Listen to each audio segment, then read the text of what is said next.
Okay, so let's take an example. So we want to approximate a square wave, shown in the diagram here, with a Fourier series.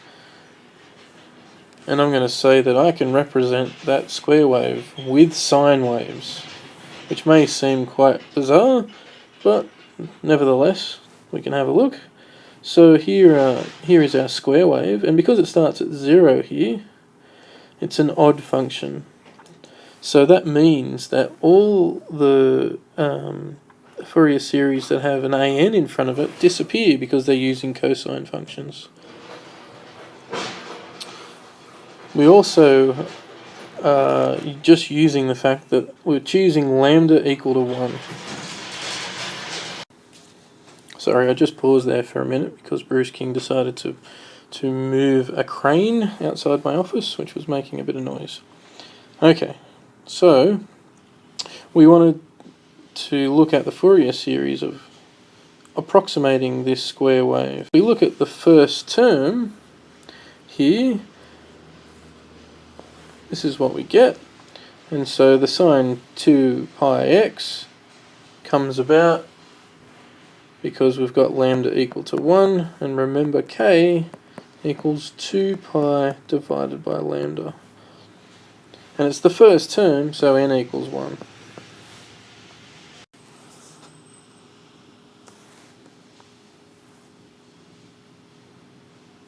So this gives us a sine function of wavelength 1, and you can see that it goes from 0.5 to minus 0.5, and our square wave, remember, is like this.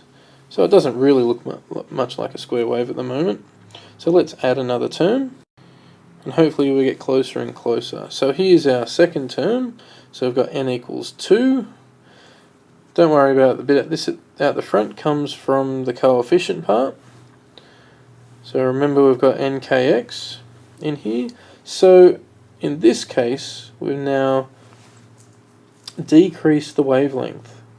So the red curve is this second term, and you can see the wavelength is now decreased. And so when you add that red curve to the first one, we get the green curve. And it's getting a little bit closer to a square function. And the third term, again, we're decreasing the wavelength, and we now get closer and closer to the square function. So here we have just 3 terms, and it does not great, but you can well and truly see it's on its way to representing a square function. And if that series went to infinity, indeed it would exactly represent our wave function, our square wave function. Okay, so why is that interesting? Well,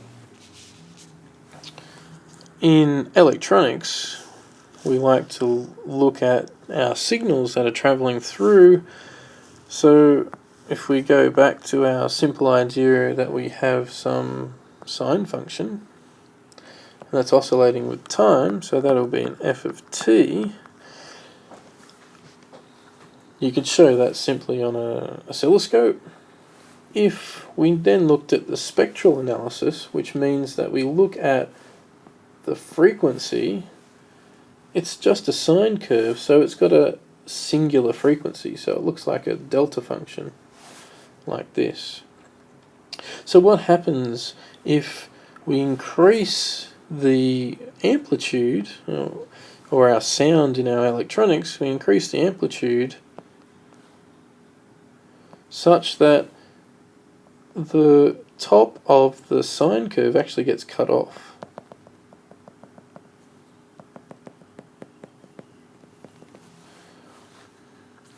So it looks a bit like this. So the top bit's been cut off. And again, that's with time. If we looked at this, it's kind of starting to look closer to a square wave, and so the spectral analysis starts to look like multiple frequencies. So each of these frequencies are adding together to produce this cut-off sine wave that's starting to look more like a square wave. And in fact, if you had a square wave, then you would have the Fourier series represented in the frequency spectrum. And it's not just electronics. This is also a quantum mechanical, in the quantum mechanical foundations. With waves, we know that f equals 1 on t, 1 on the period, so there's an inverse relationship with frequency and time. Quantum mechanics, the uncertainty principle, Heisenberg's uncertainty principle,